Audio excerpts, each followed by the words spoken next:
यानंतर बातमी चंद्रपुरातून आहे। चंद्रपूर जिल्ह्यात सिंदेवाही तालुक्यात लोहार डोंगरी येथे अतिशय घनदाट जंगलात असलेल्या टेकड्यांवर लोह खनिज आढळून आल्यानंतर त्याचं उत्खनन करण्यासाठी सारेच प्रयत्न करतात। मात्र ही खाण इथं झाली तर वन्यजीवन प्रभावित होईल आणि वाघ मानव संघर्ष तीव्र होईल असं मत पर्यावरणवाद्यांचं आहे। खाणीला आमदार आदित्य ठाकरे, मेनका गांधी यांनी सुद्धा विरोध केला आणि विशेष म्हणजे लोहार डोंगरी गावाचा परिसर हा निबिड अरण्यानं व्यापलेला आहे। ताडोबाच्या बफर झोन लगत आहे। वाघांच्या आवागमनाचा हा प्रमुख मार्ग आहे। शिवाय बिबटे आणि इतर सुद्धा वन्यजीव इथे मोठ्या प्रमाणात आहेत आणि अशा परिस्थितीत 32,000 झाडं कापून वाघांचा मार्ग बंद करून खाण होणार असेल तर सर्वांनीच विरोध केला पाहिजे अशी भूमिका पर्यावरणवाद्यांची आहे।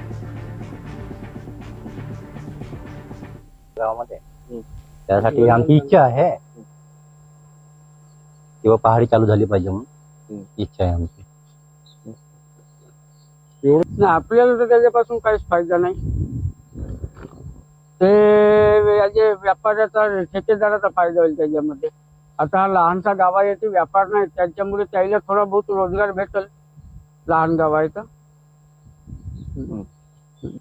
बघा, चंद्रपूर जिल्ह्यातील वाघ मानव संघर्ष जो वाढीस लागलेला त्याच्यावर उपाययोजना शोधणं सत्ता पक्ष असो की विरोधी पक्ष असणं सर्वांची ही पहिली जबाबदारी आहे। या ठिकाणी जे जनप्रतिनिधी निवडून येतात किंवा सरकार जे असतात ते पालक असतात, त्या क्षेत्राचे पालक असतात। आता चंद्रपूर जिल्ह्यामध्ये वाघ मानव संघर्ष जर तीव्र असेल तर तो मिटिगेट करण्याचा, ते कमी करण्याच्या अनुषंगाने उपाययोजना पाहिजे। राहिला रोजगाराचा प्रश्न, तर या ठिकाणी हे स्पष्ट आहे की ते राज्य वन्यजीव सल्लागार मंडळातर्फे ती समिती गठीत करण्यात आली होती।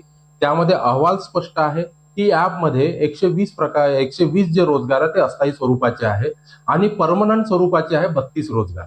आता हे 32 रोजगारासाठी जे एक समृद्ध निसर्ग आहे, जंगल आहे, वाघांचा अधिवास आहे आणि महत्वाचं म्हणजे वाघांचा कॉरिडॉर आहे, या ठिकाणी ही जर खाण प्रस्तावित झाली या संपूर्ण ठिकाणी मोठ्या प्रमाणात संघर्ष वाढणार आहे।